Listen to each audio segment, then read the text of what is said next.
ನಮಸ್ಕಾರ, ನೀವು ನೋಡ್ತಾ ಇದ್ದೀರಾ ಪಕ್ಕಾ ಪಾಲಿಟಿಕ್ಸ್. ನಾನು ಸ್ಮಿತಾ ರಂಗನಾಥ್. ಇಡೀ ದಿನದ ರಾಜಕೀಯ ವಿದ್ಯಮಾನಗಳ ಪೈಕಿ ಅತ್ಯಂತ ಪ್ರಮುಖ ಸುದ್ದಿಗಳನ್ನು ಮುಂದಿನ ಅರ್ಧ ಗಂಟೆ ಕಾಲ ವೀಕ್ಷಿಸ್ತಾ ಹೋಗೋಣ. ಶುರು ಮಾಡೋಣ ಇವತ್ತಿನ ಪಕ್ಕಾ ಪಾಲಿಟಿಕ್ಸ್ ಅನ್ನ ರಾಜಕೀಯ ವಿದ್ಯಮಾನಗಳ ಪೈಕಿ ಅತಿ ದೊಡ್ಡ ಸುದ್ದಿಯ ಮೂಲಕ.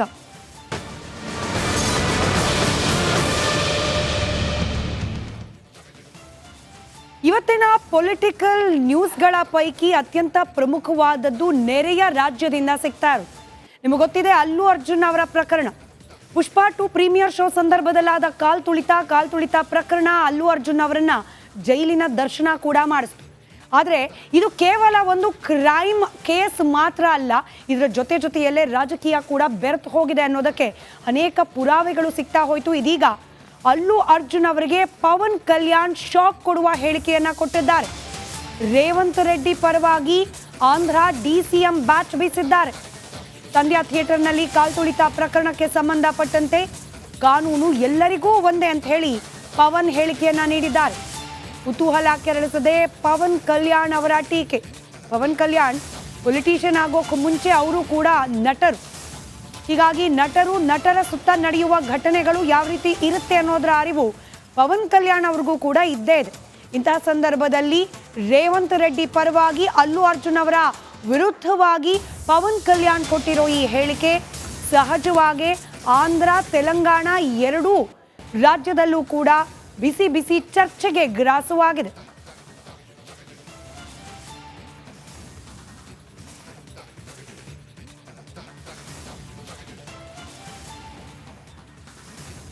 ಅಸಲಿಗೆ ಕಾಲ್ ತುಳಿತ ಪ್ರಕರಣ ನೇರವಾಗಿ ಅಲ್ಲು ಅರ್ಜುನ್ ವರ್ಸಸ್ ಕಾಂಗ್ರೆಸ್ ಅನ್ನೋ ರೀತಿಯಲ್ಲಿ ಪ್ರಚಾರವನ್ನ ಪಡೆದುಕೊಳ್ತಾ ಇರೋದು. ಅಲ್ಲಿನ ಸರ್ಕಾರ ವರ್ಸಸ್ ಅಲ್ಲು ಅರ್ಜುನ್ ಅನ್ನೋ ರೀತಿಯಲ್ಲಿ ಆಗಿ ಹೋಗಿದೆ. ಇಂತಹ ಸಂದರ್ಭದಲ್ಲಿ ಪವನ್ ಕಲ್ಯಾಣ್ ಅವರು ರೇವಂತ್ ರೆಡ್ಡಿ ಅವರ ಪರವಾಗಿ ಬ್ಯಾಚ್ ಬೀಸಿರೋದು, ಅದರಲ್ಲೂ ಕಾನೂನು ಎಲ್ಲರಿಗೂ ಒಂದೇ ಅನ್ನೋ ಹೇಳಿಕೆ ನೀಡಿರೋದು ಸಹಜವಾಗಿ ಅಲ್ಲು ಅರ್ಜುನ್ ಅವರಿಗೆ ಒಂದು ಅರ್ಥದ ಶಾಕಿಂಗ್ ಸ್ಟೇಟ್ಮೆಂಟ್. ಕಾನೂನು ಎಲ್ಲರಿಗೂ ಒಂದೇ ಅನ್ನೋ ಹೇಳಿಕೆಯನ್ನ ಕೊಡೋ ಮೂಲಕ ಅಲ್ಲು ಅರ್ಜುನ್ ವಿರುದ್ಧವಾಗಿ ಸ್ಟೇಟ್ಮೆಂಟ್ ಅನ್ನ ಕೊಟ್ಟಿದ್ದಾರೆ ಪವನ್ ಕಲ್ಯಾಣ್. ಮತ್ತಷ್ಟು ಡೀಟೇಲ್ಸ್ ನಮ್ಮ ಪ್ರತಿನಿಧಿ ನಾಗರಾಜ್ ನೀಡ್ತಾ ಹೋಗ್ತಾರೆ. ನೇರ ಸಂಪರ್ಕದಲ್ಲಿದ್ದಾರೆ. ನಾಗರಾಜ, ಪೊಲಿಟಿಕಲ್ ಡ್ರಾಮಾ ಆಗಿ ಪರಿವರ್ತನೆ ಆಗಿದೆ ಸಂಧ್ಯಾ ಥಿಯೇಟರ್ ಬಳಿಯಾದ ಕಾಲ್ ತುಳಿತ ಪ್ರಕರಣ. ಇದೀಗ ಪವನ್ ಕಲ್ಯಾಣ್ ಅವರ ಈ ರೀತಿಯ ಸ್ಟೇಟ್ಮೆಂಟ್, ಡೀಟೇಲ್ಸ್ ಕೊಡ್ತಾ ಹೋಗೋದಾದ್ರೆ.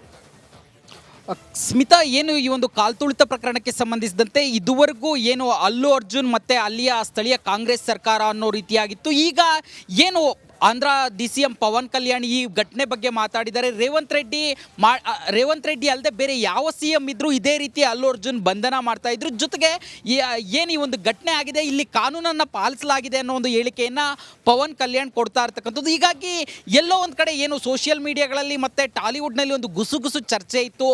ಪವನ್ ಕಲ್ಯಾಣ್ ಮತ್ತು ಅಲ್ಲು ಅರವಿಂದ್ ಕುಟುಂಬದ ನಡುವೆ ಅಷ್ಟಾಗಿ ಸಂಬಂಧಗಳು ಚೆನ್ನಾಗಿಲ್ಲ ಅನ್ನೋ ಒಂದು ಮಾತುಗಳು ಕೇಳಿ ಬರ್ತಾ ಇತ್ತು. ಇದು ಈ ಹೊಸ ಆಯಾಮದ ಚರ್ಚೆಗೆ ಕಾರಣ ಆಗ್ತಾ ಇರ್ತಕ್ಕಂಥದ್ದು. ಯಾಕಂತಂದ್ರೆ ಅಲ್ಲು ಅರ್ಜುನ್ ಅನ್ನೋ ವಿಚಾರವಾಗಿ ಪವನ್ ಕಲ್ಯಾಣ್ ಬಹಳ ನೇರವಾಗಿ ಹೇಳಿದ್ದಾರೆ, ಇಲ್ಲಿ ಯಾರೇ CM ಇದ್ದಿದ್ರು ಅಲ್ಲು ಅರ್ಜುನ್ ಅರೆಸ್ಟ್ ಮಾಡ್ತಾರೆ. ಕೊನೆ ಪಕ್ಷ ಅಲ್ಲು ಅರ್ಜುನ್ ಅವ್ರ ಮನೆಗೆ ಹೋಗಿಲ್ಲ ಅಂದ್ರೂ ಘಟನೆ ಆದ ಕೂಡಲೇ ಚಿತ್ರತಂಡ ಹೋಗಬೇಕಾಗಿತ್ತು ಅನ್ನೋ ಮಾತನ್ನ ಪವನ್ ಕಲ್ಯಾಣ್ ಹೇಳ್ತಾ ಇರ್ತಕ್ಕಂಥದ್ದು. ಹೀಗಾಗಿ ಏನು ಇದುವರೆಗೂ ಅಲ್ಲು ಅರ್ಜುನ್ ಅರೆಸ್ಟ್ ಆಗ್ತಾರೆ, ಅದಾದ್ಮೇಲೆ ಬೇಲ್ ಮಧ್ಯಂತರ ಜಾಮೀನನ್ನು ತೆಗೆದುಕೊಂಡು ಹೊರಗಡೆ ಬರ್ತಾರೆ, ಮನೆಗೆ ಬರ್ತಾರೆ. ಪವನ್ ಕಲ್ಯಾಣ್ ಅಲ್ಲು ಅರ್ಜುನ್ನ ಭೇಟಿಯಾಗಿದ್ದಂಥ ಸಂದರ್ಭಗಳು ಕಾಣಿಸ್ಕೊಳ್ಳಲಿಲ್ಲ.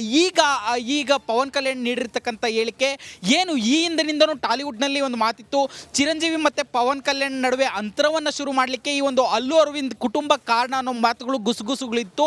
ಇದು ಮತ್ತೆ ಚರ್ಚೆಯನ್ನು ಹುಟ್ಟಾಕಿರ್ತಕ್ಕಂಥದ್ದು. ಆದರೆ ಅದಾದ ಬಳಿಕವೂ ಸಾಕಷ್ಟು ವೇದಿಕೆಗಳಲ್ಲಿ ಅಲ್ಲು ಅರ್ಜುನ್ ಮತ್ತು ಅಲ್ಲು ಅರವಿಂದ್ ಸೇರಿದಂತೆ ಪವನ್ ಕಲ್ಯಾಣ್ ಕುಟುಂಬ ಒಟ್ಟೊಟ್ಟಿಗೆ ಕಾಣಿಸ್ಕೊಂಡಿದ್ದನ್ನು ನೋಡಿದ್ದೀವಿ. ಆದರೆ ಈಗ ಪವನ್ ಕಲ್ಯಾಣ್ ಕೊಟ್ಟಿರ್ತಕ್ಕಂಥ ಹೇಳಿಕೆ, ಅದು ಈ ಪರಿಸ್ಥಿತಿಯಲ್ಲಿ ಕೊಟ್ಟಿರ್ತಕ್ಕಂಥ ಹೇಳಿಕೆ, ಏನು ಇಷ್ಟು ದಿನ ತೆಲಂಗಾಣದಲ್ಲಿ ಒಂದು ತೆಲಂಗಾಣ ಸರ್ಕಾರ ಮತ್ತು ಅಲ್ಲು ಅರ್ಜುನ್ ಅಂತಿತ್ತು, ಅದು ಈಗ ಎಲ್ಲೋ ಒಂದು ಕಡೆ ಅವರ ಕುಟುಂಬದಲ್ಲೂ ಸಹ ಒಂದು ಬಿರುಗಾಳಿಯನ್ನು ಅಥವಾ ಹೊಸ ಚರ್ಚೆಗೆ ಕಾರಣ ಆಗಿರುವಂಥದ್ದು. ಸ್ಮಿತಾ, ರೈಟ್, ಧನ್ಯವಾದ ನಾಗರಾಜ್ ಮಾಹಿತಿಗಾಗಿ.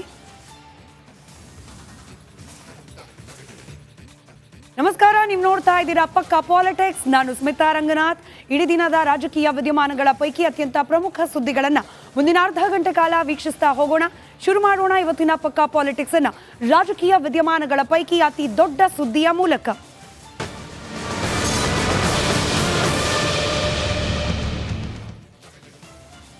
ಇವತ್ತಿನ ಪೊಲಿಟಿಕಲ್ ನ್ಯೂಸ್ಗಳ ಪೈಕಿ ಅತ್ಯಂತ ಪ್ರಮುಖವಾದದ್ದು ನೆರೆಯ ರಾಜ್ಯದಿಂದ ಸಿಗ್ತಾ ಇರೋದು.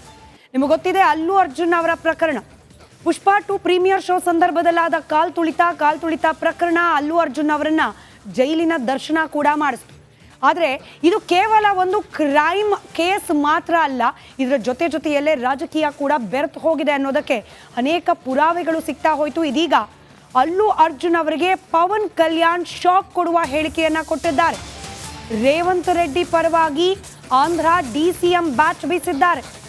ಸಂಧ್ಯಾ ಥಿಯೇಟರ್ನಲ್ಲಿ ಕಾಲ್ತುಳಿತ ಪ್ರಕರಣಕ್ಕೆ ಸಂಬಂಧಪಟ್ಟಂತೆ ಕಾನೂನು ಎಲ್ಲರಿಗೂ ಒಂದೇ ಅಂತ ಹೇಳಿ ಪವನ್ ಹೇಳಿಕೆಯನ್ನ ನೀಡಿದ್ದಾರೆ. ಕುತೂಹಲ ಕೆರಳಿಸದೆ ಪವನ್ ಕಲ್ಯಾಣ್ ಅವರ ಟೀಕೆ. ಪವನ್ ಕಲ್ಯಾಣ್ ಪೊಲಿಟಿಷಿಯನ್ ಆಗೋಕೆ ಮುಂಚೆ ಅವರು ಕೂಡ ನಟರು. ಹೀಗಾಗಿ ನಟರ ಸುತ್ತ ನಡೆಯುವ ಘಟನೆಗಳು ಯಾವ ರೀತಿ ಇರುತ್ತೆ ಅನ್ನೋದರ ಅರಿವು ಪವನ್ ಕಲ್ಯಾಣ್ ಅವ್ರಿಗೂ ಕೂಡ ಇದ್ದೇ ಇದೆ. ಇಂತಹ ಸಂದರ್ಭದಲ್ಲಿ ರೇವಂತ್ ರೆಡ್ಡಿ ಪರವಾಗಿ ಅಲ್ಲು ಅರ್ಜುನ್ ಅವರ ವಿರುದ್ಧವಾಗಿ ಪವನ್ ಕಲ್ಯಾಣ್ ಕೊಟ್ಟಿರೋ ಈ ಹೇಳಿಕೆ ಸಹಜವಾಗಿ ಆಂಧ್ರ ತೆಲಂಗಾಣ ಎರಡೂ ರಾಜ್ಯದಲ್ಲೂ ಕೂಡ ಬಿಸಿ ಚರ್ಚೆಗೆ ಗ್ರಾಸವಾಗಿದೆ.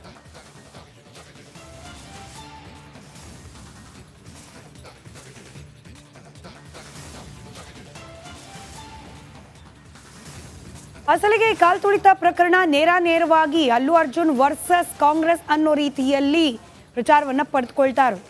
ಅಲ್ಲಿನ ಸರ್ಕಾರ ವರ್ಸಸ್ ಅಲ್ಲು ಅರ್ಜುನ್ ಅನ್ನೋ ರೀತಿಯಲ್ಲಿ ಆಗಿ ಹೋಗಿದೆ. ಇಂತಹ ಸಂದರ್ಭದಲ್ಲಿ ಪವನ್ ಕಲ್ಯಾಣ್ ಅವರು ರೇವಂತ್ ರೆಡ್ಡಿ ಅವರ ಪರವಾಗಿ ಬ್ಯಾಚ್ ಬೀಸಿರೋದು, ಅದರಲ್ಲೂ ಕಾನೂನು ಎಲ್ಲರಿಗೂ ಒಂದೇ ಅನ್ನೋ ಹೇಳಿಕೆ ನೀಡಿರೋದು ಸಹಜವಾಗಿ ಅಲ್ಲು ಅರ್ಜುನ್ ಅವರಿಗೆ ಒಂದು ಅರ್ಥದ ಶಾಕಿಂಗ್ ಸ್ಟೇಟ್ಮೆಂಟ್. ಕಾನೂನು ಎಲ್ಲರಿಗೂ ಒಂದೇ ಅನ್ನೋ ಹೇಳಿಕೆಯನ್ನ ಕೊಡೋ ಮೂಲಕ ಅಲ್ಲು ಅರ್ಜುನ್ ವಿರುದ್ಧವಾಗಿ ಸ್ಟೇಟ್ಮೆಂಟ್ ಅನ್ನ ಕೊಟ್ಟಿದ್ದಾರೆ ಪವನ್ ಕಲ್ಯಾಣ್.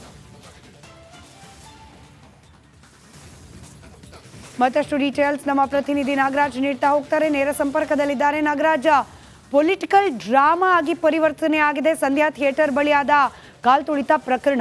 ಇದೀಗ ಪವನ್ ಕಲ್ಯಾಣ್ ಅವರ ಈ ರೀತಿಯ ಸ್ಟೇಟ್ಮೆಂಟ್, ಡೀಟೇಲ್ಸ್ ಕೊಡ್ತಾ ಹೋಗೋದಾದ್ರೆ.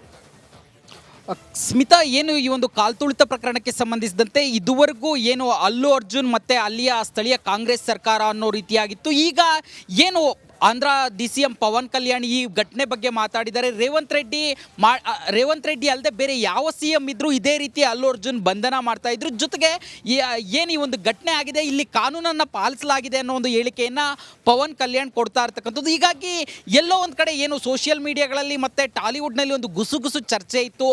ಪವನ್ ಕಲ್ಯಾಣ್ ಮತ್ತು ಅಲ್ಲು ಅರವಿಂದ್ ಕುಟುಂಬದ ನಡುವೆ ಅಷ್ಟಾಗಿ ಸಂಬಂಧಗಳು ಚೆನ್ನಾಗಿಲ್ಲ ಅನ್ನೋ ಒಂದು ಮಾತುಗಳು ಕೇಳಿ ಬರ್ತಾ ಇತ್ತು. ಇದು ಈ ಹೊಸ ಆಯಾಮದ ಚರ್ಚೆಗೆ ಕಾರಣ ಆಗ್ತಾ ಇರ್ತಕ್ಕಂಥದ್ದು. ಯಾಕಂತಂದ್ರೆ ಅಲ್ಲು ಅರ್ಜುನ್ ಅನ್ನೋ ವಿಚಾರವಾಗಿ ಪವನ್ ಕಲ್ಯಾಣ್ ಬಹಳ ನೇರವಾಗಿ ಹೇಳಿದ್ದಾರೆ, ಇಲ್ಲಿ ಯಾರೇ CM ಇದ್ದಿದ್ರು ಅಲ್ಲು ಅರ್ಜುನ್ ಅರೆಸ್ಟ್ ಮಾಡ್ತಾರೆ. ಕೊನೆ ಪಕ್ಷ ಅಲ್ಲು ಅರ್ಜುನ್ ಅವ್ರ ಮನೆಗೆ ಹೋಗಿಲ್ಲ ಅಂದ್ರೂ ಘಟನೆ ಆದ ಕೂಡಲೇ ಚಿತ್ರತಂಡ ಹೋಗಬೇಕಾಗಿತ್ತು ಅನ್ನೋ ಮಾತನ್ನ ಪವನ್ ಕಲ್ಯಾಣ್ ಹೇಳ್ತಾ ಇರ್ತಕ್ಕಂಥದ್ದು. ಹೀಗಾಗಿ ಏನು ಇದುವರೆಗೂ ಅಲ್ಲು ಅರ್ಜುನ್ ಅರೆಸ್ಟ್ ಆಗ್ತಾರೆ, ಅದಾದ್ಮೇಲೆ ಬೇಲ್ ಮಧ್ಯಂತರ ಜಾಮೀನನ್ನು ತೆಗೆದುಕೊಂಡು ಹೊರಗಡೆ ಬರ್ತಾರೆ, ಮನೆಗೆ ಬರ್ತಾರೆ. ಪವನ್ ಕಲ್ಯಾಣ್ ಅಲ್ಲು ಅರ್ಜುನ್ನ ಭೇಟಿಯಾಗಿದ್ದಂಥ ಸಂದರ್ಭಗಳು ಕಾಣಿಸ್ಕೊಳ್ಳಲಿಲ್ಲ.